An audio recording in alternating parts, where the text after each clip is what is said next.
I've been asked to explain something about formants and how you identify them on spectrograms. So what I've got here are a few examples where you can find the formants fairly clearly, a few examples where you can't, and then another example where it's difficult to distinguish formants from F0. So the easy cases that I'm going to show you come from Cantonese. And the first one I'm going to show you is the Cantonese word for sound. So let's open that one up, and it's here. Sen, sen, sen.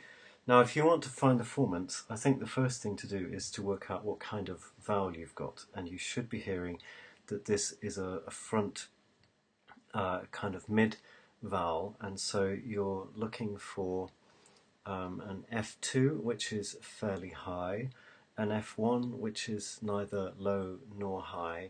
And I've chosen this vowel because in this vowel the first, second and third formants are fairly evenly spaced. So this here is where F1 is, there.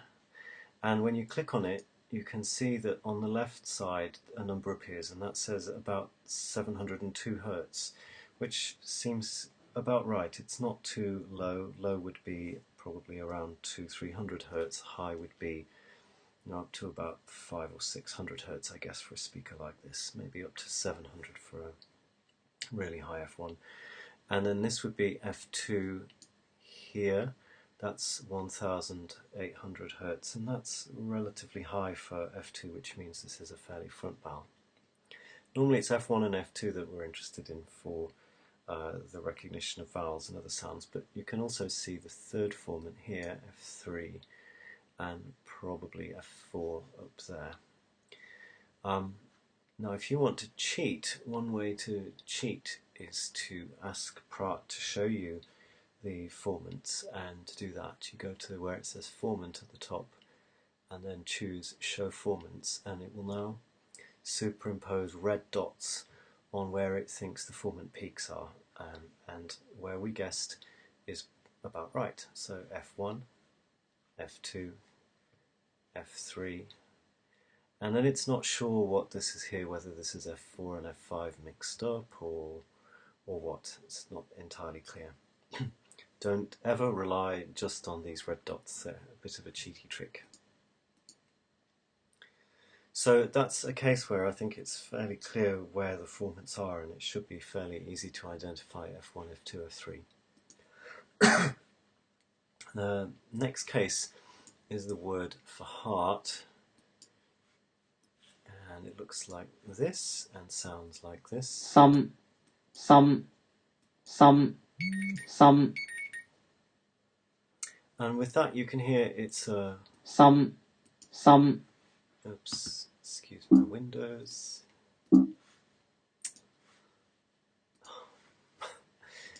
Some. With that you can hear it's an open back vowel. Some. Like that. And for an open back vowel you're going to get a high F1 because it's open, and a low F2 because it's back. And you can't easily distinguish F1 and F2 here because you can see only one big fat band. Well, a high F1 is going to be around the same value as a low F2. F2 is always going to be higher than F1, right? So you're never going to find the two totally merging, but they will come close to each other. And this looks quite fat. So my guess is that F1 is around here, F2 is around there. F2 cannot be up here. Up here is 3186 Hertz. That's the only likely candidate apart from here where I showed first. But 3000 is just too high for an F2. F2 at its highest is going to be something like 2000, 2300, possibly 400, but that would be really pushing it.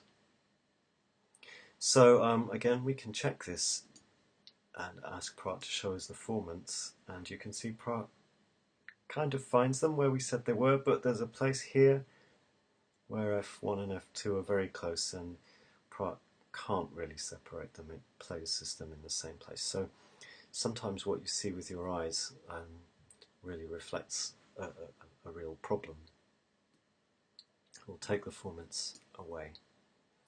Now sometimes it can be hard to see formants just because it is hard to see them, and you might want to fiddle with your spectrogram settings to see if you can improve things. So the way to do that is go up to the spectrum menu, and then where it says spectrogram settings, there's two things that you could obviously play with. One would be the dynamic range. The dynamic range basically changes the amount of darkness that there is on the spectrogram. So if we set this to be 70, which I think is the default value that we get on PRAAT, you can see that the spectrogram immediately gets darker, and it's harder then to separate formants out from each other. So I'm going to put that back, but I won't put it back to 50, which is what I had. I'm going to put it back to 40, and that should make the spectrogram lighter. And it does, but it doesn't really still separate F1 and F2 for us. Just as an experiment, let's see what happens if we reduce that again to say 30 decibels. Now it's just black and white and we've lost a lot of the grey. Sometimes it helps actually to look at a spectrogram and squint. Bizarrely enough, sometimes that helps you to see more clearly. I'm going to put that back to what it was, which is 50. And then I'm going to change the scale. So at the moment you can see the spectrogram starts at 0 Hz and goes up to 5000 Hz. I'm going to change that and put it up to, I put it down from 5000, let's put it to 3000, because 3000 is roughly where F3 is. So what we'll be doing now is expanding what we can see, and we still don't really see a separation of F1 and F2. But sometimes, again, it helps to take another view. If you sit back or lean back, you might see things that you don't see if you are looking too closely. Those are tricks that sometimes work, but they didn't work on this one. I'm going to put that back to 5000. The other standard sort of setting would be 8000 Hz. That's what the old spectrographs used to do when they were mechanical rather than digital.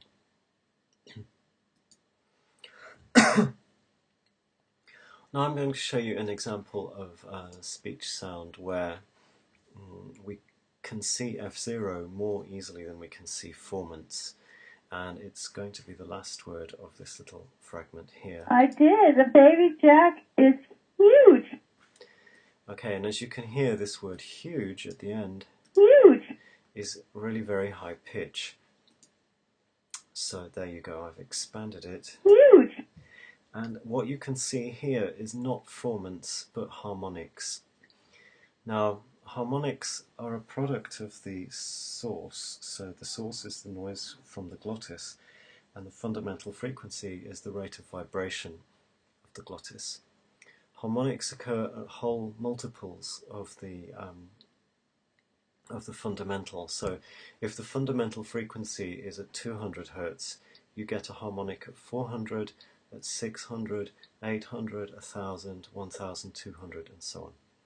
If the fundamental is 300, then you get a harmonic at 600, 900, 1200, 1500, and so on. So at 300 Hz intervals. So if F0 is very high, as it is here, then the harmonics are they're spaced far apart from each other. And then they are louder and more obvious on the spectrogram than formant peaks. So here is F0, and you can see it's somewhere like 450 Hz, something like that. If we just put the cursor in the middle of the bars that come above, that one is there. Oh, actually that's more like 400.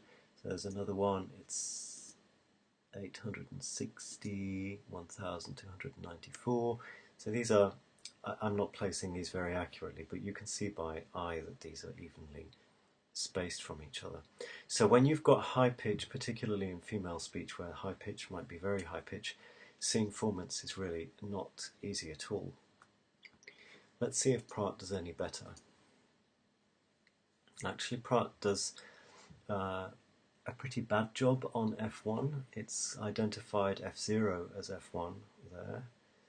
And for F2, it's identified the third harmonic. Here you can see that this line for F2 absolutely follows the harmonic. And it's making similar mistakes here and here. So PRAAT is also finding difficulty in getting the formants out of this. I'm going to hide that, and just to show you that what we're seeing is actually F0 in pitch, I'm going to show pitch instead. This comes as a blue line, you can see there it is. So, and if I just click on one of those on the right hand side, it tells me what the F0 is, and it's 528 there, and here it's 584, and at the beginning where I first started it's 391, so I was getting it a little bit too high.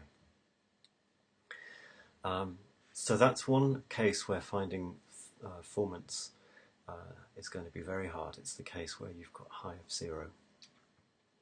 So that's it. It's a combination of working out what kind of vowel it is, predicting where you expect F1 and F2 to be, and then looking for them, and if you don't find them, then as a last resort, ask PRAAT to show you the formant traces here on the menu. And same with pitch. If you want to see what PRAAT estimates the pitch to be, go pitch and then show pitch. So I hope that answers your question.